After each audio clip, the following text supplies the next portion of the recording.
Welcome to another episode of Grow Nation podcast. I'm your host Navjot, and on this podcast, we talk to successful entrepreneurs who have made it big. We go deeper into understanding their stories, where they come from, what makes them different. Were they born with a special talent, or their circumstances made them who they are today? In today's podcast, we have a very special guest, Arman Anand, also known as Armani. Came to Canada as an immigrant, a proud immigrant, Punjabi.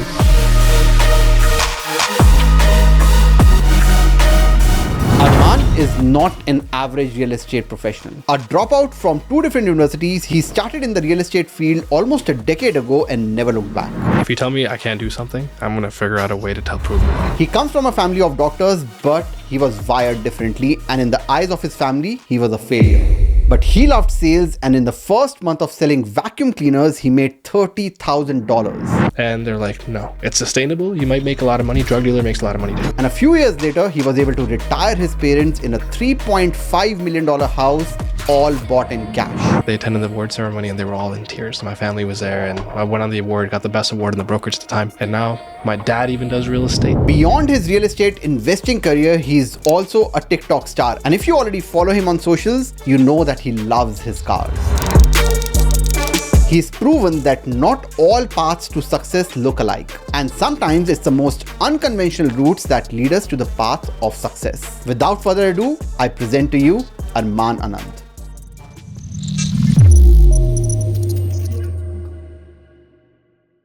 Alright, Arman.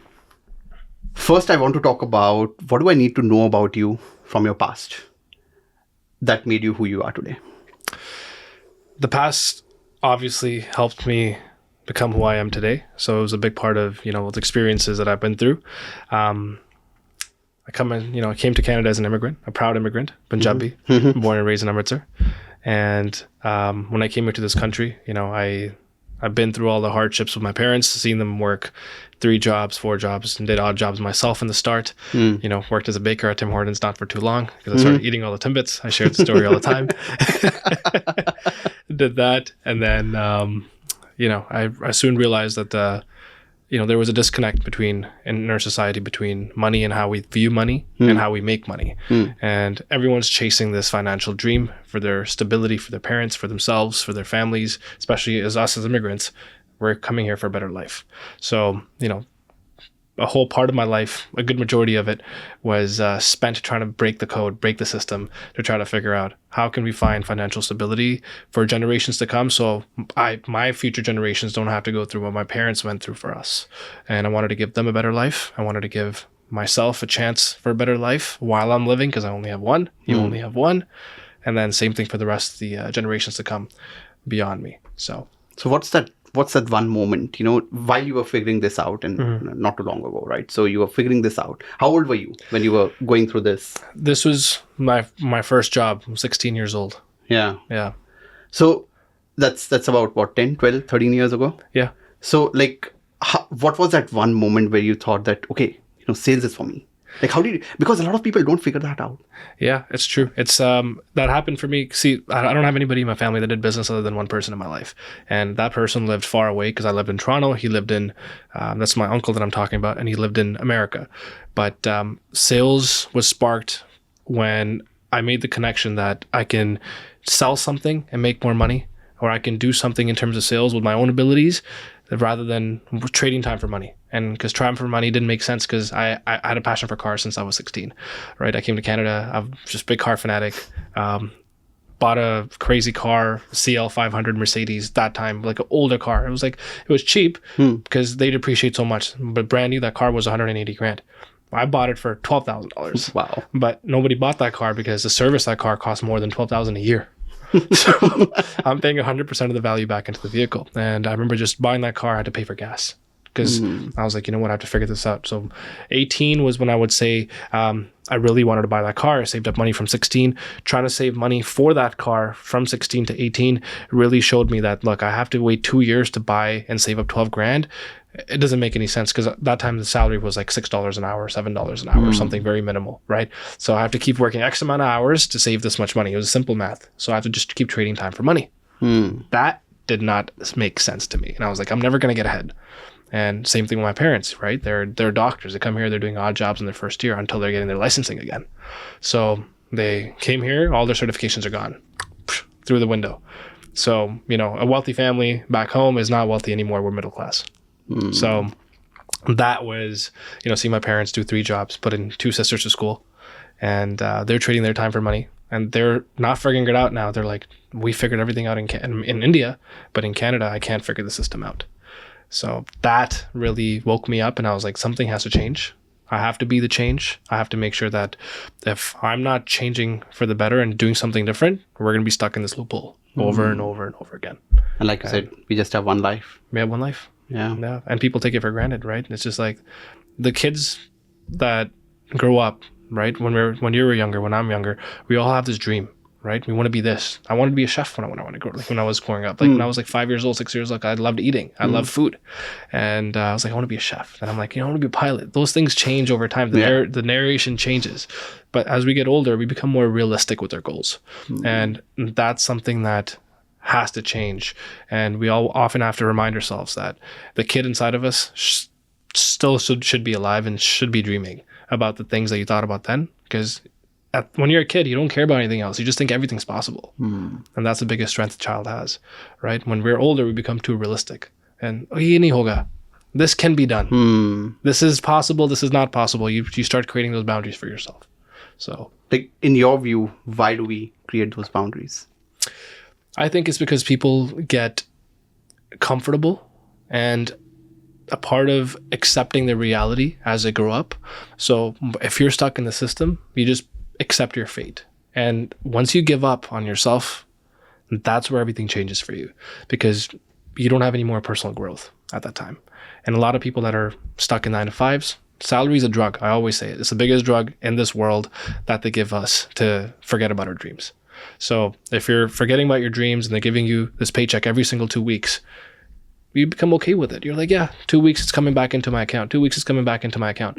But you're not really chasing anything more than that. You are capped at what you're making by someone else making the decision for you, for your life. You can only take 2 weeks off your vacation. 2 weeks, if you tell me I can only vacation for 2 weeks in my life, I think that's suicide. Like it's crazy. How can someone live like this? It just doesn't add up in my mind. And that's where the disconnect, with salaries. Coming from, I come from a service family as well. So coming from a service family, you came from, your parents were doctors, trading time for money. So you spoke about your uncle. So how important a role does he play in your life, or significant? Probably my biggest role model growing up, just because a big part of why I moved to Windsor, because I used to live in Toronto. I moved to Windsor now just to be closer to him so I can see him more as well. And, growing up, he was the coolest figure in my entire life, because he was this guy that very macho, handsome, this strong dude. But not only that, he had his whole life put together really well as a package. He could travel wherever he wanted, whenever he wanted. He had flexibility and freedom to come to Toronto to come visit me.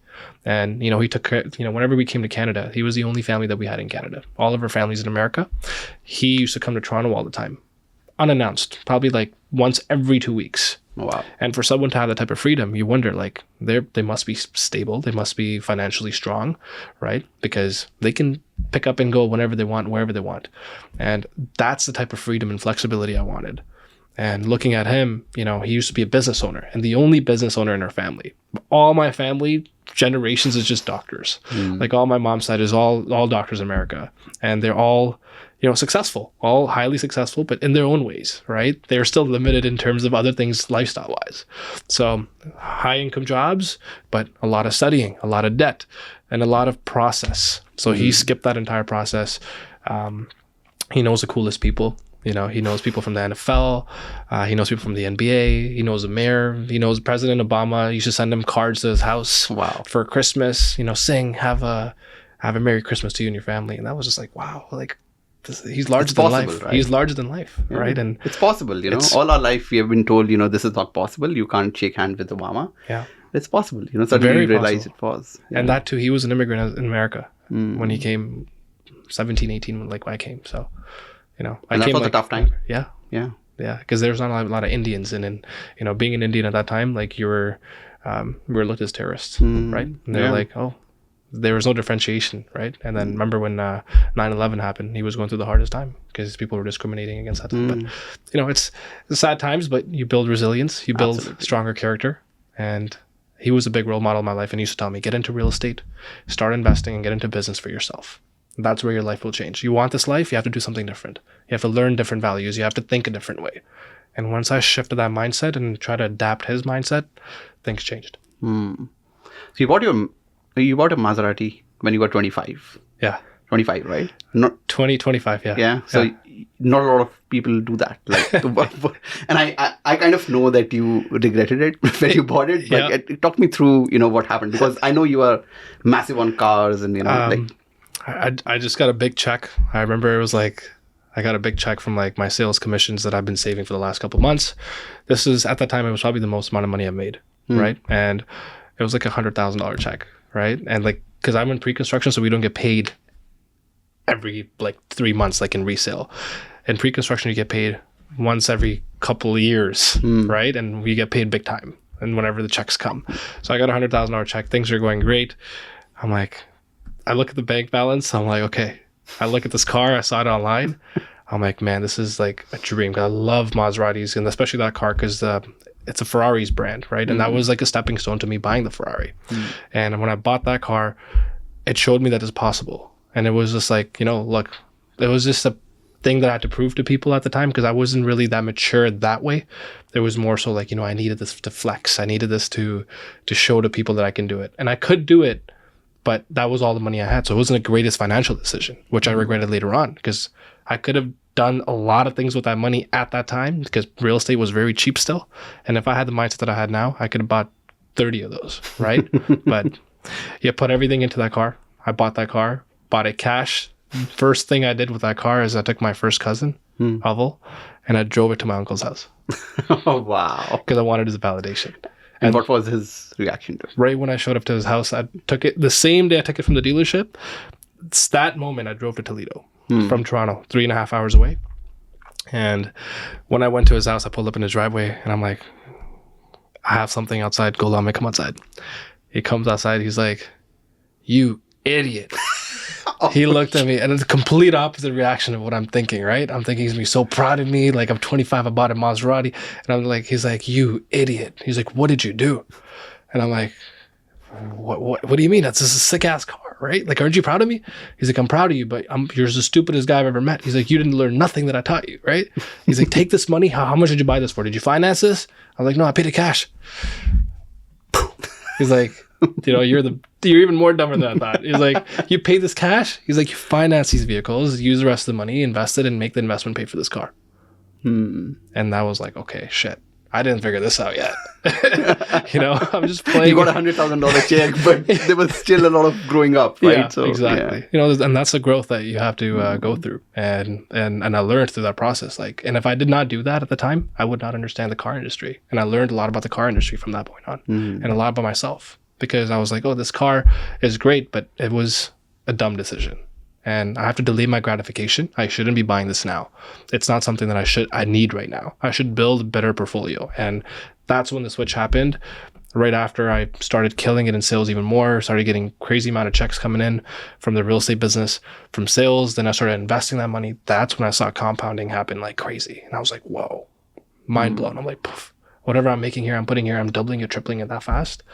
Keep doing that. And that became addictive. And then I learned that way. And I started buying multifamily. And then now I can go buy any car I want, but I'm still like hesitant. Like, okay, should I do it? Should I not do it? But the thought still comes to your mind because you're like, the kid inside you wants that car. Yeah. Right? Makes sense. So do you think that, I think show off, there's a thin line between, dreams and show off, right? So I think a lot of show off is misplaced because people are trying to show other people. But do you think looking rich is important? I think looking rich is not as important because if you're really wealthy, you don't really care about how you look. But being presentable is very important, especially in the business that I'm in, business that you're in. And it's just, if you're a nicer looking person and if you take care of yourself, you get put in different rooms and different situations that other people will not normally have the opportunity to be in. So I think a lot of people use cars, vehicles, and things in a different way, which doesn't really help their image, because they use it as like, if let's just say like the car that I bought, the Ferrari. If I just kept on talking about, look, I bought this Ferrari, I'm better than you. That is, you're not really using it to give any value back. I bought that car because I really wanted it and I could do it now, right? And it was it was a statement for myself to say, look, okay, I've done okay in my life. This is something I deserve. And I want to do this. I'm in suits all the time. The reason why I'm in suits is because I feel like it makes me feel confident about who I am. I like looking presentable. So if I'm ever going into a meeting, like I go to LA a lot, if I did not look the way I did when I went to LA, when I was fully dressed up, I would have not gotten into the rooms and met some of the celebrities that became friends later on in my life. And that's something that was a big thing for me, because if I walked into the room, I'm not a celebrity by any means, but when I walked into those rooms, people treated me and respected me as like, okay, this guy must be a movie actor or something from India. So I got into so many like Grammys. I got into so many. Oh yeah, there's so many stories from that. Like I met Michael B. Jordan. I met LeBron James. I met Rich Paul, his agent, and all because I was just in a 3-piece suit. And I was just walking by and I saw this thing happening. I'm like, what's this? Let's go in here. And they didn't even ask me that. Everybody else, they're like, are you on the guest list? For me, they're like, yeah, come on in, sir. Because you look like you belong. So. And were you still intimidated? No. Because once you're in, if you feel good about yourself and you genuinely know who you are, you're not going to be intimidated by anything. Because you're so confident in who you are as a person that you cannot be shaken by anything, right? You're comfortable in your own skin, and I think that's the most important thing, because the best dress that you have to wear every single day is yourself in your own skin. And once you put that on, you're not faking to be someone else that you're not. You're just you. But how do you get that? Like, I see a lot of people, who get old, get retired, and still don't get that. Like, is there a magic pill where you can actually, like be comfortable in your own skin? Like, how did you figure that out? I think once you stop looking at pleasing other people, that's when it all stops, right? And you have to look at yourself in the mirror every day and high five yourself in the morning and say, look, you're going to be great today. You're going to do well today. And you're going to make sure when you sleep tonight, you made the world a better place than you were when you woke up. So every single day you have to have this mission. I look at myself in the mirror every day. It's like a little personal routine that I'm just kind of sharing with you. But you have to stop trying to live according to what other people want you to live like. You have to live for yourself. At the end of the day, like this is your life. And we only have one of it. So you have to make sure that you're doing everything that's on your bucket list, on your checklist. I don't have time to care about what other people think of me or what they perceive me as, or, what they want me to do in my life. Those are all comments. That's all gibberish and garbage. Listen to it from one ear, take it out the other. That's it. You know exactly who you are. You know exactly what you like. Stand by exactly what you mean, right? And if you have something that you feel strongly towards, stand by those things. That's what makes you a man, right? Like, just be yourself and be confident in your ability to believe in those things. And once you have that, that's the most powerful force in the world. So nice. Let's go back a little. Sure. So your parents are doctors. Yeah. And your sisters are doctors. Yeah. So how difficult was it for you to say, oh, I'm a sales guy? Probably the worst thing you can ever tell your parents, right? Right. Especially coming from an Indian background. I'm Punjabi, and growing up, there's a certain expectation of what they expect out of you, right? And that's something that a lot of people in India face and in our culture. And it's something that it doesn't get talked about a lot. So I'm glad that you brought it up, because culturally growing up, we have the best support system, best belief system that we can possibly, we're so blessed in so many ways. But one of the things that I really wished in the Indian community could change was letting the kids be who they want to be and letting them chase their passions for who they are, and not forcing the careers down their throat in terms of what you think is good for them. Because that's something that happened for me. That's something that happened for my oldest sister. So she became a doctor and then she left it. So right after she finished, she left medicine because she did it for my parents' dreams. That was not her dream, right? They forced her to do it. She did it. She was the oldest child, so she didn't have an option. I'm the youngest, so I was the rebellious one, right? And growing up, it was, I had a very clear path. That clear path was I'm going to be a dentist, and that's something that I was going to, look towards doing. But when I started looking at the finances growing up, about just a family condition of where we were, it would have put us down under, There's My parents could have done it, but at what sacrifice? And that didn't make sense to me. And I was not really interested in looking at people's teeth all day. That's not something that really, it didn't really interest me. The salary was nice, right? But then again, it's a salary. I did not want that lifestyle. And, growing up, my mom's a dentist. So this is something she's like, dentist to banni jayega. Like that was like the minimum. Like that's the least amount of doctor. Exactly. Right? Literally. Like a dentist to banni jayega. Then from dentist, it went to, okay, let's be more realistic. And she's like, a lawyer. Okay. Right. Then a little bit transition. She's like, I'll accept a lawyer. It was like, my parents were like, this is like the lowest we're going to go. And then from law, then it slowly went to, okay, fine. We'll open the engineering route, because they saw me in university and they're like, this guy doesn't have any passion towards medical stuff. I was only excelling in math and business classes. And that was something that I had interest in. Makes so much sense now. Yeah.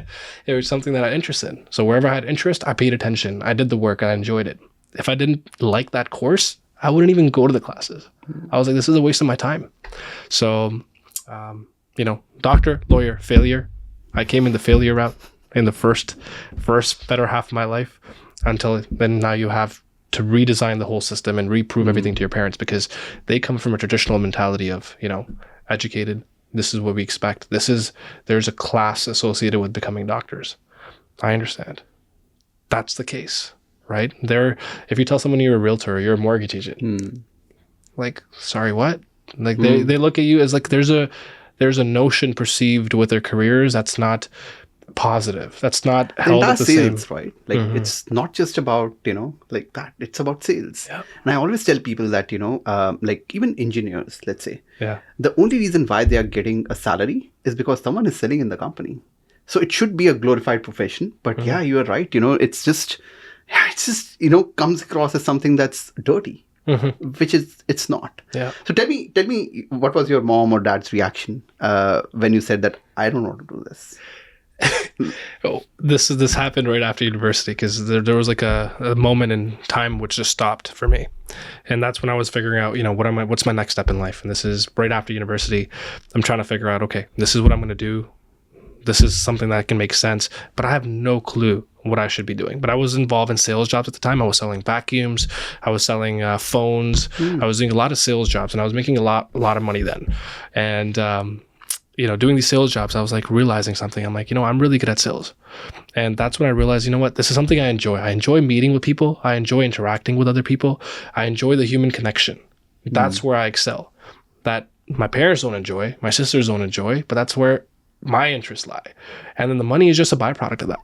And I met a lot of cool people, made a lot of cool relationships, which became my clients in real estate later on. So it was just the eye-opening experience for me to say, look, I'm going to do sales. And when I started making a lot of money there, I went back to my parents. I was like, look, this is sustainable. I could do this. And they're like, no, it's sustainable. You might make a lot of money. Drug dealer makes a lot of money too. Wow. So that's something that, that's when you were selling vacuums. That's when I was selling vacuums. Talk me through that. So there's this company, Filter Queen. They were selling medical grade devices to people in Ontario at the time. It was a new company that had different branches. It was like an MLM. Essentially. Okay. So you would, let's just say if you're doing really well, my next step would be to open one of my own and then hire other people and teach them how to sell this medical grade device by going door to door sales. And I wouldn't have to knock on the doors particularly, but the company would call and book these appointments for you. I would go to their house and I would have to show them how great this vacuum is and how great this air purifying system is, because medical grade stuff. It actually is really great still today. I still believe it, just because I've seen what it can do. But it's very expensive, like $6,000 each for each thing. This was how many years ago? This is a long time, just like 10 years ago. 12, 13 years ago. Still a lot of money, but 13 years ago, a lot of money. Yeah. And, at that time, the appointments that they're setting up are all immigrants, and I'm going to their houses, and they don't have any money to begin with. But there were some houses that had extreme amount of wealth, right? So entering their homes was another thing that kind of woke me up to say, wow, people live like this. There's guys with indoor pools that have like 20 car garages, and they have that type of wealth, and the mindset difference between each type of buyer. So I would go to their house, I would show them the vacuum, I would actually clean their beds for them and show them, look, this is what the vacuum can do. Because it was such a strong medical grade device vacuum that we put a filter on, and I could actually take all their dead skin right off their bed. Oh, wow. And that's the point where it would sell to every single person. And I sold every single day. And every time I sold one, I made $500 check. And if I sold 2 in a day, I made $1,000 a day. And I was selling at least $30,000 a month. Oh, wow. From the first time I started that business. And that's when I was like, this is crazy. And I'm like a young, fairly young kid, like I'm 19 years old, 18 years old doing this. Right. And I'm like, God damn. And I did that for about 6 to 8 months. And then they told me, go invite your friends. Because if you're that good, your friends could do this too. I'm like, all right, yeah. If I can do this, it's so easy. Everybody could do this. I'm no better than you. Let's go bring them. So I brought everybody. I brought actually some people in this office. I brought Amanda. Okay. Amanda came there. She tried to do this. I brought like 10 of my closest friends at the time. We all put them in a room. They tried to sell these vacuums over a 30-day period. All 10 of them sold 0. And that's when I realized, okay, maybe this is not just luck. There is something that I enjoyed differently or I do differently. Then he started sending me to different companies to train their people. And at that time, he's like, you should quit. You should quit your school, come do this full time. And, we can make a lot of money together. And the guy used to have a Corvette, and he used to show me this Corvette. I'm like, look at me. I drive a Corvette. You can do this too. And, you're just showing the child at the time that's not really developed yet, right? All these big things. You're like, okay, wow, yeah. My parents don't have a Corvette. Yeah, I can do this. And I go, I'm like, Mom, I'm going to quit school. Made me quit the company. And then they call the guy. They're like, this is what you're teaching my child? He's going to be a vacuum salesman? Oh, wow. And I remember that call vividly. And I was so embarrassed. I never went back to the company again. What was the time in your life now, in the last, many years, where your parents said that this can actually work? Like, it was working, but what was that, moment when... So that's another story. I'm just going to go over it briefly. I'm in university, 3rd year. I got my real estate license. And I got my real estate license because the people that my parents were buying houses through at the time, if they're watching this, they're going to know exactly who they are. But this is no shot at them. But, if the right person's watching, they would know. They were selling my parents' properties that didn't really fit the bill for what they needed at the time, just for a commission check. And that's when I realized, because being around, and they were family members, and going through, this is why they say sales is a shady business, because people do it for their personal interest and not for the interest of the client that you're actually supposed to be looking at. And that's when I made the connect. I'm like, if this person is doing real estate, and I'm giving too much information, but he was an engineer. Making really good money, and sales was real estate was just a part-time profession, but we trusted him just because family member. Why would he do us any harm? Right. But my parents were not looking at it through the right lens, and that family member used to come to me and be like, hey, listen, I would give you this much on the side, like I'll buy you Xbox, I'll buy you this, try to bribe you, like just get them to buy this house. I was like, hell to the no. I'd bring my parents back to the side of like, this is what he said about this house. My parents like, there's no way. They still bought the house anyways.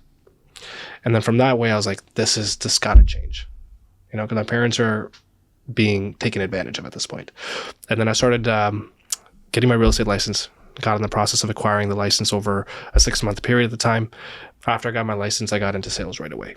And then from that point on, my life changed completely. And my first year in real estate business, I did like $250,000 in total commissions. Wow. And that was... like my parents didn't really know what I was doing at the time because, I didn't want to tell them that I was a realtor. And they hired a PI, a private investigator. No. Oh, yeah. They hired a PI, and that PI used to come to my university and just kind of watch me, right? Like, what is he doing? How is he making all this money? How is he buying this car? How is he... I just stopped going to school at the point. I didn't care about school because I was like, this is irrelevant. 3rd year, making $250,000. And I'm like, okay, I don't need this formal education because whatever I'm going to take from this education is going to be a lot less than the person that I'm learning from. The professors are making less than $200K. Yeah. I'm making $250K in my 3rd year. Makes sense. And that's where the disconnect happened. I was like, okay. So my parents thought I was selling drugs or something. And they're like, kuch na kuch to galat kaam kari raha hai. But the way that I've been raised, the values and ethics, I always had a big shoe to fill. And I wanted to prove something to them, that there's other ways of doing it. And then my first award ceremony, I sent a card on that PI's windshield and I put it there. And that PI goes home and he's like, your son's a realtor and a really successful one at that. This is the award ceremony. I think you guys should attend. They attended the award ceremony and they were all in tears. My family was there and I went on the award, got the best award in the brokerage at the time. And for a rookie agent, doing $250,000 was a lot of money at the time, especially that long ago, because home prices were not that expensive like they are now. To make $250 now is a lot easier because values are triple from what I was selling them at before, right? And it wasn't that glorified of a profession. There wasn't a lot of things you can learn online. Like we're sharing free knowledge right now, right? So it wasn't there. Like the YouTube, you had like some people doing it, not a lot of people doing it. I wasn't on it for sure.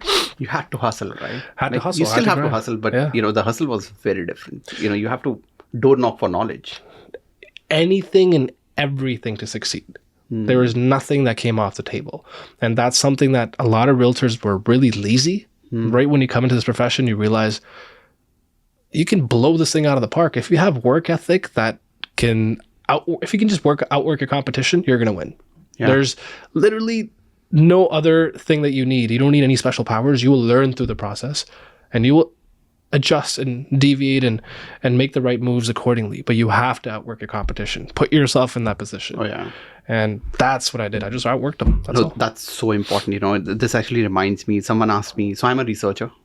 From my background, right? So someone asked me that, how did you research about, this property that you bought? How did you research? And I was like, no one goes to 17th page of Google. I do, right? So I just out-research everyone else. I am not a better researcher. I just research more.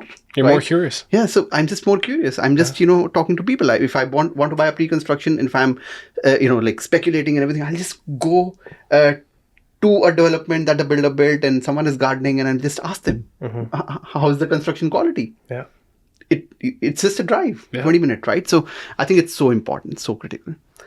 So then I hear the story that you retired your parents, you bought them a house. So walk me through that, how proud are they today? The most rewarding thing in my life that I've ever done was by far that, just because without my parents, I'm nothing. Like without the values that they instilled in me, the belief system. When I was growing up, my parents used to tell me, like, you're royal blood.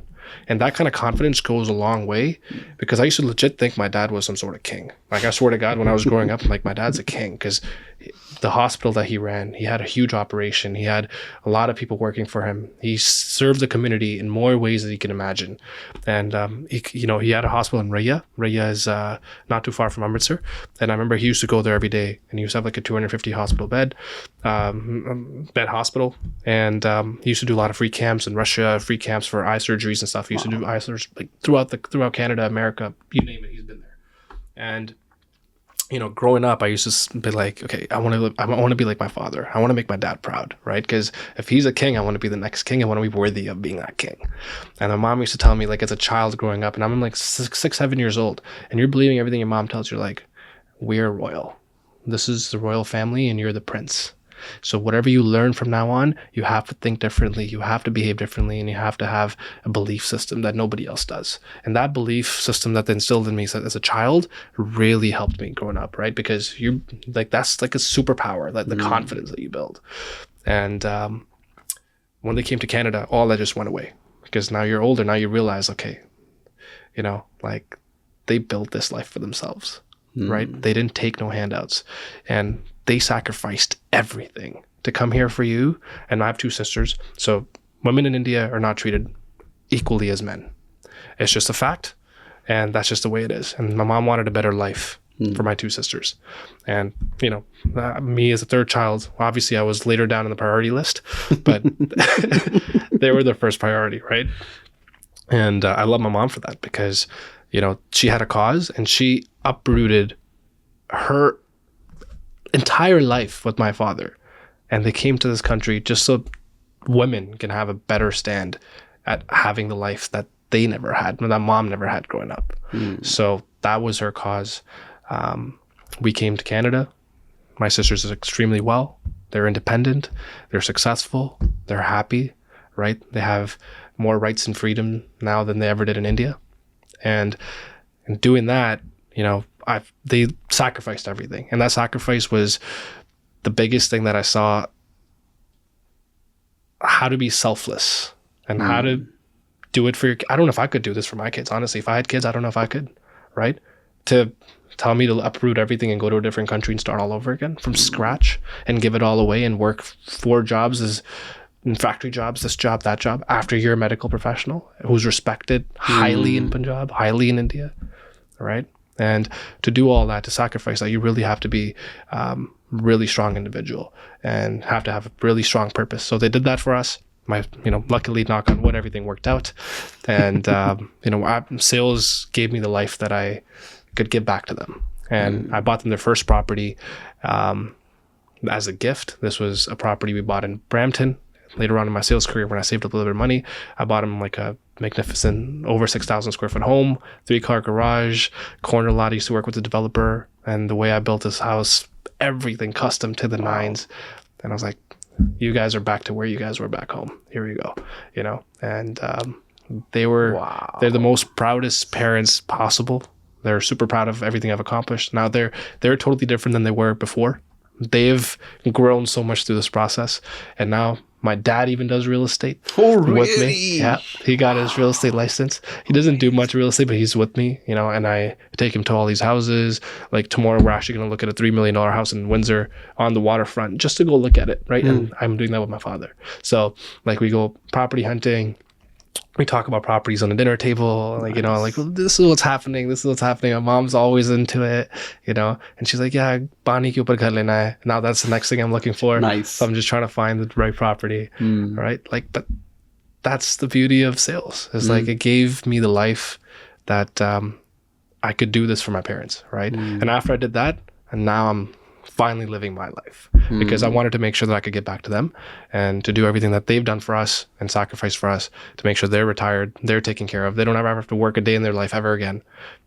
That's their life now. Now just enjoy, have fun, do whatever you want, go wherever you want. So, That's amazing. Yeah, it's fulfilling. The most rewarding feeling of all time by far. Yeah. That's amazing. Yeah. And Arman, like taking a leaf from, like, your parents had a purpose, right? When they were coming, they wanted a better life for you. They built a better life for you. You had a purpose that you need to, give them back, retire them, what they always wanted, the same life. Like, but you still have 50 years in you. Like, what's next? Like, how do you find that purpose again? Or do you have a bigger purpose? I do, yeah. Legacy. Okay. That's the next purpose, is to give it forward.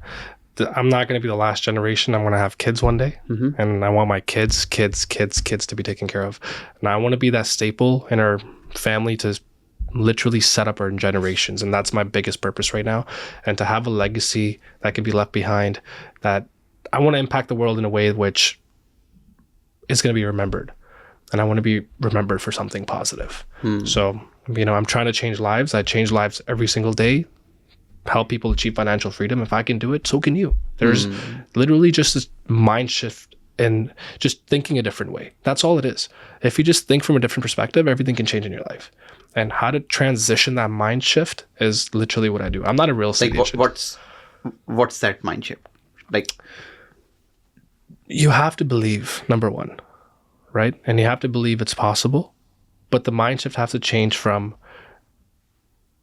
no matter where you are in life today, you can be in a completely different space 5 to 10 years from now. And people they literally overestimate what they can do in a year, and they underestimate what they can do in 10 years. And that 10-year process is not that long. It's not that long. It's going to happen anyways. But just plant the right seeds in your mind and start training yourself to think differently about situations, about people, about money, about finance. Once you adapt that, everything can transform in your life. But you have to have a mindset of gratitude. You have to have things that, if you're in a system that you're in right now and you have people around you that are all negative, get out of that. Get rid of that. And try to identify that this is negative. That's the number one step. It's figuring, is this negative or positive? If you can't identify that, then you're way back in the process. And we got to start even earlier. But figure that out. Change your circle of who you hang around with. Try to get into the right rooms with the right people. And what if someone who's negative is family? What do you do then? Family is something that we didn't have a choice when we were growing up. This is something that we got put into that, right? Their blood. Just chosen for us. We didn't make those decisions. Whether you're family or not, I have the same principle across the board for everybody. If you're a negative person, whether you're family or a friend, I'm not going to be associating myself with you. And that's when you have to differentiate that and say, this is where my life is going to change. I don't want to be around this person anymore. I have to think differently. I have to be different because I don't want to live the life that they're living. I want to live the life that I thought about I want to live. But I have to go try to chase that. And if they think that's not possible, and you think you kind of believe it in yourself that it is, and that person doesn't, you'll never do it. Because you're around this person who thinks that, okay, this is not possible. So you start becoming the product of your environment. And you start believing that person. Yeah, maybe what if he's right? Yeah, it's not possible. Right? And you let go of your entire childhood, your entire life. Now you're 50, 60 years old and you're looking back at life and you're like, man, if I did some things differently at the time, now you have regret. Oh, yeah. You don't want regret. That's my biggest fear. Like when I was leaving my job, doing the mortgage thing, I've left my job earlier as well, because I've always thought that if I work for myself, I'll probably do better. It didn't work out the first couple of times, but now it kind of is. So I look at it like this. I have two decisions. I can stay in my 9 to 5 and, be happy with what I have. And 30 years from now, I have a regret that, what if I could have tried, right? And then I leave my 9 to 5 and then I fail in a business and then I have a regret. Like that's 2 years down the line. I still have 28 years to make amends, right? I go back to the job, right? Which is the bigger regret? Like, that's my decision. That's my decision making. 100%. That's very powerful. Yeah. Let's go back to vacuums. Sure. I'm going to go interesting part of my life. Yeah. So you said that you got 10 people together. Yeah. And none of them sold, a single vacuum. Now, you just mentioned very briefly that you are not a realtor. Like, what is it that makes you different? My approach to real estate is to help for your cause first. Like I actually build people's portfolios at this time now. I don't sell properties. That's why I left the pre-construction game. I like pre-construction. I just didn't enjoy it as much because you're just selling blueprints for houses that don't make any sense. Because I lived in the city my entire life, right? Moving to Windsor is something that's new for me. The people that came into the vacuum sales thing, just hovering over that a little bit, those 10 people are still my closest friends. Majority of them, I still know them. But their mindset when they were trying to sell these vacuums, they thought it was so impossible to sell that they did not actually sell anything. And once they didn't sell, and I started looking at them and I'm like, man, if they didn't sell, how am I able to do this? The next showing that I did, and that was the first showing that I did not sell that vacuum, and over like a couple months period, after they came in, everything changed for me because remember I was telling you, if you're surrounding yourself with people that cannot believe it, you'll become the byproduct of that. I started believing things differently. I'm like, maybe I'm just getting lucky. Once I had that thought, that first showing, I went there, I didn't sell that vacuum. 4-hour presentation, didn't sell. And I was like, whoa. And the guy's like, I don't want to buy. And he had all the money in the world. Like I was a really successful person, but just, I don't want to buy. I'm not convinced. And I'm like, whoa. I went in with a different mindset today than I did the other couple months. I went there with the mindset of, okay, I can do this. I will do this. That showing, I went in with, maybe I just got lucky. And that's the shift for me. I was like, okay, God damn, I got to separate myself. They all quit and I quit. I'm like, I can't do this no more. But going back into real estate, a lot of realtors do this for, personal gain. And I think real estate's looked at as like a get rich quick scheme. It's really not. It's people don't understand how hard this business is. It's not something where you can just get your real estate license and just get in and make $1 million and your life is all glamorous like you see on Selling Sunset. That's not how this thing works. You have to put in the work. You have to have a purpose and you have to be better than the other people that you're working around, right? Because there's so many realtors, over 50,000 realtors. Why are only 1% of them making over $50,000? And $50,000 is like, you can make that anywhere. Yeah. Right? So I build people's portfolios based on the principles that are going to benefit them to get them to the financial freedom level. A lot of families followed me from Toronto to come to Windsor. We moved a lot of families here in the last 24 months. And the reason why they did that is because they seen how my pre-construction to multifamily switch changed my life, and they're doing the same thing. So they're getting passive income properties. I'm building portfolios for them, and they don't have the education of what to buy, when to buy, how to buy. I teach them that, but for me to sell a property there to that client that's loyal to me, I could sell that for $650,000 for a condo, and average price there is $1 million for any detached home. So my interest, a lot of realtors would never take their client to a smaller city and say, come buy a $400,000 property, because they're making less. This is 1/3 or 1/4 of the price of what I can sell something for in Toronto, right? I think it's the same thing, right? You mentioned that a lot of people think about 1 year, not in 10 years, right? So you're thinking of a portfolio of $4 million. Yeah. People are thinking about $1 million one-time purchase. Exactly. That's it. Exactly. And you have to think of it as your money will work harder than you always. It's just how you accumulate it and plant the right seeds. So if they're buying something there for $1 million right now, and this is their first purchase or second purchase, they're going to get stuck for a while until they get out of that and buy stuff outside, right? If you bought 3 properties in Windsor for $400,000 a piece, you're at $1.2 million, but each one of those properties, even with today's interest rates, will cash flow you and they'll pay itself off. But why don't people think like that? Because they're scared to take the risk. They're scared to go outside the boundaries. But they're buying a $1 million, or $700,000 condo, which is negative 1,000 cash flow, just because it's close to them. But like, what stops them from, everyone knows now it's, there, people are making videos on Windsor, US, like, why? I think majority of it is, it's cool to do what the other people are doing around you. And a lot of people fall into that trap of, my uncle did this, my cousin did this, my friends are doing this. Monkey see, monkey do, right? And that's what a lot of pre-con is. And a lot of people that bought in the peak of the market, right? People lining up outside the presentation center for hours. They have no idea who the builder is, what the project is, what they're buying, what the prices are, until they get inside the door. And that's what's the most alarming thing to me. You're willing to sign your life away on something that just because someone else is doing it?